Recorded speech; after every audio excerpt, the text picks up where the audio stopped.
और चलिए इस वक्त की बड़ी खबर आपको बता दें कि फोन टैपिंग मामले से जुड़ी यह खबर है। केंद्र सरकार को भेजी है रिपोर्ट। मुख्य सचिव ने देर रात ये रिपोर्ट भेजी है। मंत्री और विधायकों की फोन टैपिंग प्रकरण में मांगी गई थी रिपोर्ट में मांगे गए बिंदुओं का विस्तृत ब्यौरा दिया गया है। तो इस वक्त की बड़ी खबर आपको बता दें कि गृह मंत्रालय ने फोन टैपिंग मामले में राजस्थान सरकार से रिपोर्ट मांगी थी और इस मामले में केंद्र सरकार को रिपोर्ट भेज दी गई है। मुख्य सचिव ने देर रात ये रिपोर्ट भेजी है जिसमें मंत्री और विधायकों के फोन टैपिंग प्रकरण में ये रिपोर्ट मांगी गई थी। रिपोर्ट में जो है मांगे के जो बिंदुओं का विस्तृत ब्यौरा दिया गया है।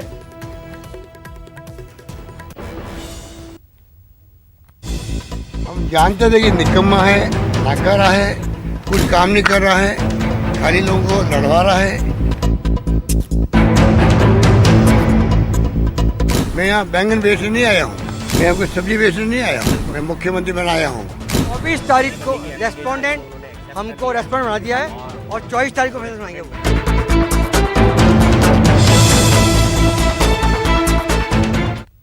सियासी घटनाक्रम के बीच मुख्यमंत्री अशोक गहलोत प्रदेश का पूरा ख्याल रख रहे हैं। मंगलवार को सरकार ने अपनी कैबिनेट बैठक में कई बड़े और अहम फैसले लिए हैं, जहां सीएम गहलोत ने 35 लाख परिवारों को 1000 रुपए आर्थिक मदद करने का फैसला लिया। तो वहीं विधायकों को मिलने वाले फंड का पैसे के नियमों में संशोधन की मंजूरी भी दी है।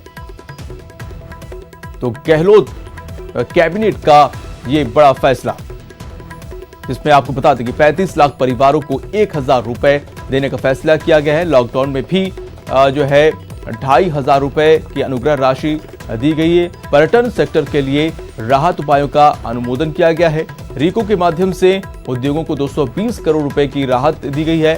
होटल और टूर ऑपरेटरों को 1 साल तक के लिए SGST में राहत दी गई। वहीं सिटी बस और ऑटो रिक्शा के संचालन को भी मंजूरी दी गई। सोशल डिस्टेंसिंग के साथ संचालन को मंजूरी दी गई है। तो कल कैबिनेट की जो बैठक हुई है उसमें जो बड़े फैसले लिए गए हैं वो आपको हम स्क्रीन पर भी दिखा रहे हैं।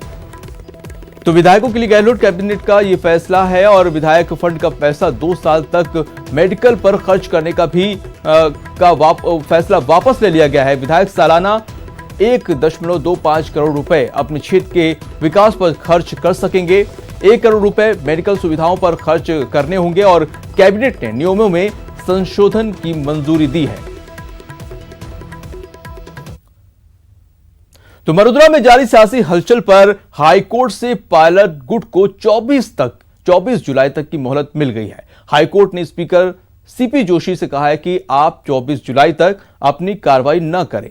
अब हाईकोर्ट 24 जुलाई को अपना फैसला सुनाएगा। प्रदेश की राजनीति में ये 24 जुलाई को जजमेंट डे के तौर पर देखा जा रहा है। आइए बताते हैं कि इस जजमेंट डे तक पहुंचने के लिए कोर्ट रूम में क्या क्या हुआ और किस पक्ष की तरफ से क्या क्या कहा गया। पायलट को मिली फौरी राहत, लेकिन पिक्चर अभी भी बाकी है। हाईकोर्ट में सुनवाई हो गई है पूरी, लेकिन पिक्चर अभी भी बाकी है। 24 जुलाई को आ जाएगा फैसला, लेकिन पिक्चर अभी भी बाकी है।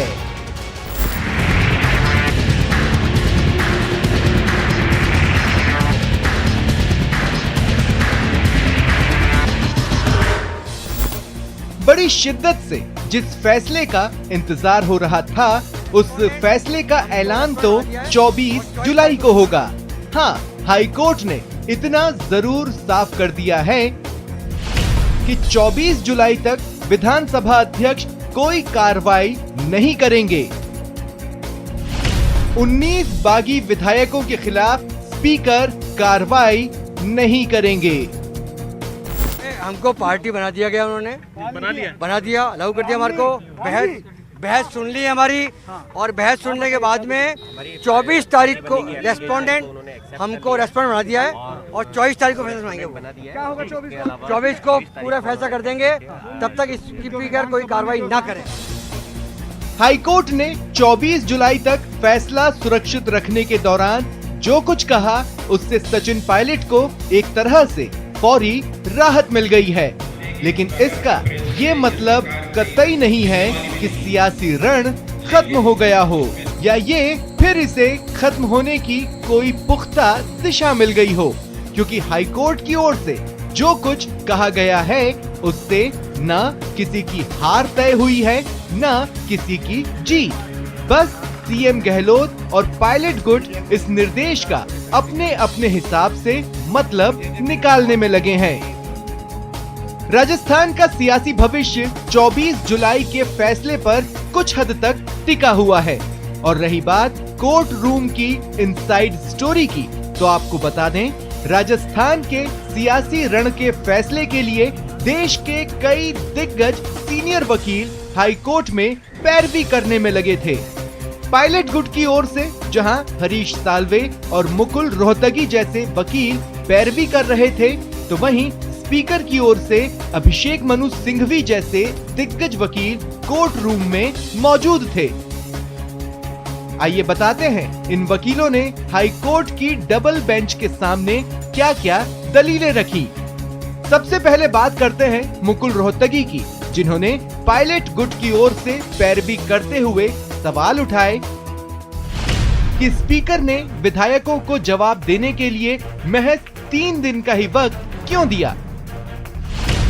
आखिरकार विधानसभा स्पीकर इतनी जल्दी में क्यों थे।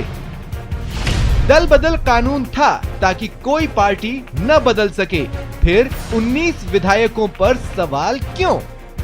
इससे पहले पायलट खेमे के ही वकील हरीश साल्वे ने अपनी दलील में कहा था कि पायलट खेमे ने कभी भी सरकार को गिराने की कोशिश नहीं की। सरकार को गिराना और मुख्यमंत्री को हटाना दोनों अलग बात है। व्हिप हाउस के अंदर लाया जाता है, हाउस के बाहर व्हिप नहीं हो सकता। मुकुल रोहतगी और हरीश साल्वे की ओर से रखी गई दलील से पहले विधानसभा स्पीकर की ओर से पैरवी कर रहे वकील अभिषेक मनु सिंघवी ने हाईकोर्ट में दलील रखी थी कि पायलट गुट की याचिका प्रीमैच्योर है, ये खारिज होनी चाहिए। स्पीकर ने अभी सिर्फ नोटिस दिया है, विधायकों को अयोग्य नहीं ठहराया है। स्पीकर के आदेश को सिर्फ लिमिटेड ग्राउंड पर ही चैलेंज किया जा सकता है, लेकिन पायलट गुट की याचिका में ऐसा कोई आधार नहीं है। सुप्रीम कोर्ट भी ये तय कर चुका है कि स्पीकर की शक्तियों में कोर्ट दखल नहीं दे सकता, तो फिर इस बात पर बहस क्यों हो रही है। स्पीकर के नोटिस का जुडिशियल रिव्यू नहीं हो सकता। नोटिस फ्रीडम ऑफ स्पीच के खिलाफ नहीं है। इन तमाम दलीलों को सुनने के बाद हाईकोर्ट ने अपना फैसला 24 जुलाई तक के लिए सुरक्षित रख लिया है। सियासी घमासान के 12वें दिन भले ही कोर्ट रूम से ये फैसला आया, लेकिन कोर्ट रूम में ये मामला पिछले गुरुवार को ही पहुंचा था। गुरुवार दोपहर करीब 12 बजे पायलट समेत 19 विधायकों ने हाईकोर्ट में याचिका दायर की। 3 बजे सुनवाई शुरू हुई। अमेंडमेंट की कॉपी न होने पर 15 मिनट में सुनवाई टल गई। 5 बजे मामला डिवीजन बेंच को ट्रांसफर हुआ। रात 8 बजे शुक्रवार तक मामला टल गया। शुक्रवार को दोपहर बाद 1 बजे सुनवाई शुरू हुई। 3.5 घंटे सुनवाई हुई। 4:30 बजे कोर्ट ने मामले की सुनवाई 20 जुलाई तक के लिए टाल दी। हाईकोर्ट ने स्पीकर को मंगलवार शाम 5 बजे तक एक्शन न लेने का निर्देश दिया। सोमवार सुबह करीब 10 बजे हाईकोर्ट में मामले की सुनवाई शुरू हुई। पहले स्पीकर की तरफ से वकील अभिषेक मनु सिंघवी ने अपनी दलीलें रखी। फिर पायलट गुट की ओर से वकील हरीश साल्वे ने अपनी दलील दी। मंगलवार को सुबह करीब 10:30 बजे हाईकोर्ट ने मामले की सुनवाई शुरू की। पायलट गुट की ओर से सबसे पहले मुकुल रोहतगी ने अपनी दलीलें रखी। दोपहर 12:30 बजे के करीब हाईकोर्ट ने लंच के बाद सुनवाई की बात कही। लंच के बाद हाईकोर्ट ने 24 जुलाई तक के लिए फैसला सुरक्षित रख लिया। गुरुवार से मंगलवार तक कोर्ट रूम में दोनों पक्षों की ओर से वकील दलील पर दलील देते रहे, लेकिन हाईकोर्ट से फौरन वो फैसला नहीं ले पाए जिसकी सबको उम्मीद थी। हाँ, इतना जरूर हो गया है कि दोनों पक्षों को शह और मात के लिए थोड़ा वक्त जरूर मिल गया। देखना होगा इस वक्त में दोनों पक्ष क्या सियासी गुल खिलाते हैं। Bureau report, news 18 network. वहीं पायलट मामले पर 24 जुलाई को आने वाले फैसले पर बीजेपी प्रदेश अध्यक्ष सतीश पूनिया ने कहा कि उम्मीद है कि 24 को कोई अच्छा ही निर्णय आएगा। अब कोर्ट का निर्णय है तो स्वाभाविक तौर पर उस निर्णय का इंतजार तो करना ही चाहिए, क्योंकि पूरी तरीके से दोनों पक्षों ने अपने अपने तर्क रखे हैं और हमारे यहाँ न्यायपालिका एक बड़ी ताकत है जो इस तरीके के संवैधानिक मसलों का समाधान समय समय पर करती है। तो इसलिए बहुत ज़्यादा टिप्पणी की तो आवश्यकता समझता नहीं हूँ, लेकिन क्योंकि हमारा हमेशा भरोसा रहा है न्यायपालिका पे, वो जो निर्णय आएगा अच्छा ही आएगा। और क्योंकि इस देश का संविधान इसलिए परिष्कृत हुआ है कि इस तरीके के जब संवैधानिक और कानूनी मसले उठते हैं तो आखिरकार न्यायपालिका अपने उसमें जो भी निर्णय देता है वो मिसाल बनती है। तो मुझे लगता है कि 24 तक इंतजार करना चाहिए। एक और बड़ी बात यह है कि सीबीआई जो है वो यहाँ हाईकोर्ट में हुई सुनवाई को लेकर उपनेता प्रतिपक्ष राजेंद्र राठौड़ से बात की हमारे संवाददाता दिनेश शर्मा ने। प्रदेश में सियासी घमासान पर हाईकोर्ट का फैसला अभी टल गया है। वहीं सीबीआई की टीम भी जयपुर में है। हमारे साथ में उपनेता प्रतिपक्ष राजेंद्र राठौड़ जी हैं, उनसे हम बात कर लेते हैं। सर, फैसला अभी हाईकोर्ट में टल गया है, अब फिर से जो है वो 24 तारीख तक इंतजार करना पड़ेगा। किस तरीके से भाजपा इस पूरे मामले पर नजर रखे हुए है, क्या फैसला हो सकता? दुर्भाग्य है राजस्थान के 7 करोड़ आवाम का 0.5% से ऐसी सरकार को चुना। सरकार की बुनियाद में ही भूचाल था और सरकार के इस भूचाल ने आपस के संघर्ष को न्यायालय की परिधि में लाकर खड़ा कर दिया। अब न्यायिक निर्णय का सबको इंतजार है और विशेष तौर पर बाड़ों में बंद जिनकी भावनाएं कहीं और है, पर बाड़े की पुलिस की 4 पहरे में बंद है, वो तड़फड़ा रहे हैं। मेरी तो सलाह है मुख्यमंत्री जी को, आप सरकार के मुखिया हैं, आपको अपने विधायकों पर विश्वास है, तो ये बाड़ाबंदी क्यों और कब तक? जहां तक आप सीबीआई की बात कर रहे हैं, सीबीआई विष्णुदत्त बिश्नोई के मामले में उनकी आत्महत्या जिन विषम परिस्थितियों में हुई, जिस संदेह के घेरे में कई लोग थे, मुख्यमंत्री जी ने बिश्नोई समाज के आग्रह पर आगे होकर केंद्र सरकार को लिखा और ये कहा कि सीबीआई की टीम को जल्दी भेजो। उसी के अनुरूप जांच चल रही है। तो उस विष्णुदत्त बिश्नोई के आत्महत्या में सीबीआई की जांच को इस कांग्रेस के अंदरूनी सियासत के साथ जोड़कर देखना मैं उचित नहीं समझता। किस तरह के फैसले की उम्मीद भाजपा कर रही है, क्योंकि बहस अब पूरी हो चुकी है, केवल फैसला सुनाया जाना है? देखिए, न्यायिक निर्णय में फैसले पर अपनी टीका टिप्पणी करना कतई उचित नहीं है। जो भी निर्णय है कांग्रेस के आंतरिक संघर्ष का निर्णय होगा और मैं समझता हूं इतिहास के पन्नों में दर्ज होगा। लोग कहेंगे ऐसी सरकार भी थी जो 1 महीने के अंदर दूसरी बार फिर बाड़ाबंदी में गई और अब लगातार आज 8वें दिन बाड़ाबंदी में और 4 दिन और रहेगी। लेकिन भाजपा की पूरी नजर इस घटनाक्रम पे है, क्योंकि जिस तरह के बयान है कि एक बार फैसला आ जाने दो, उसके बाद जो है कोई फैसला लिया जाएगा भाजपा की ओर से। देखिए, 24 तारीख को 12 दिन पूरे हो जाएंगे और 12 दिनों के, हमारी संस्कृति में 12 दिनों का अर्थ आप समझते हो। मैं समझता हूं कि इस सरकार का 12वां होना ही है जो कभी भी हो जाएगा। कांग्रेस लगातार ये आपत्ति जता रही है कि भाजपा जो है वो हमारे झगड़े के बीच में बोल रही है बार बार। भारतीय जनता पार्टी एक जिम्मेवार प्रतिपक्ष की भूमिका में, सकारात्मक प्रतिपक्ष की भूमिका में आज जिस प्रकार के हालात है उस पर चिंता व्यक्त कर रही है। हमारी कोई भूमिका इसमें नहीं। कैमरामैन यासीन अंसारी के साथ दिनेश शर्मा, न्यूज़ 18 जयपुर। ब्रेक के बाद आपका स्वागत है। 35 साल बाद राजा बांसिंह के एनकाउंटर मामले में मंगलवार को फैसला आया है, जिसमें 11 पुलिसकर्मियों को दोषी ठहराया गया है और आज सजा का ऐलान होगा।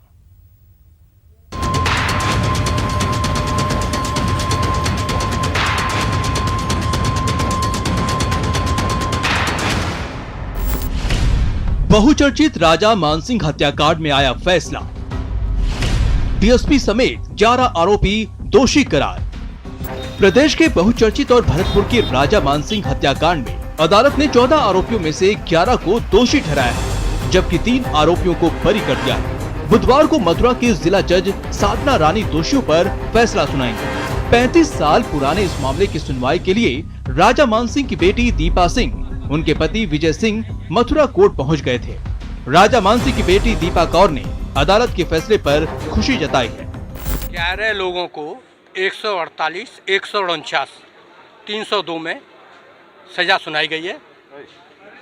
इनमें कान सिंह भाटी, SHO बीरेन्द्र सिंह, सुखराम, जगराम, जगमोहन, पद्माराम, हरि सिंह, शेर सिंह, छत्तर सिंह, पद्माराम, रविशेखर मिश्रा, इन सब लोगों को कस्टडी में ले लिया गया है और सजा के प्रश्न पर कल बहस होगी।